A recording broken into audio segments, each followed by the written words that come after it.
বিয়ের পূর্বে কোন মেয়ের সাথে কথা বলবি না, খবরদার, তোর যোগ্যতা নেই ওর সাথে কথা বলার। তুই কে রে?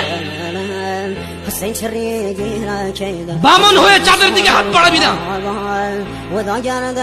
আমার বোনরা চাঁদ। ওয়াল্লাহি যেদিন ইসলামী শাসন আসবে, যেদিন ইমাম মেহেদী আসবে, যেদিন ঈসা আলাইহিস সালাম আবার আসবে, ওনার বন্ধের উপর যারা হাত দেবে উনি হাত কেটে ফেলবে। বামন হয়ে চাঁদের দিকে হাত বাড়াবি। আমার বোনরা চাঁদ।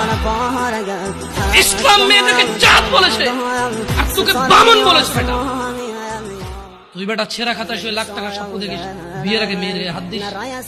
সাহস কত তোর? সাহস কত?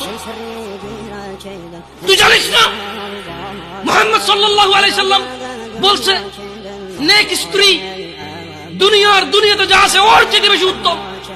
তুই কি করে ওর গায়ে হাত দিস বিয়ের আগে? তোর সেই যোগ্যতা আছে বল? তোকে আল্লাহ জাহান্নামে ফেলবে, তোকে আল্লাহ জ্বলন্ত আগুন নিক্ষিপ্ত করবে, তোর শরীর পচবে, তোর শরীরের গন্ধে জাহান্নামীরা থাকতে পারবে না। তোকে এত নিকৃষ্ট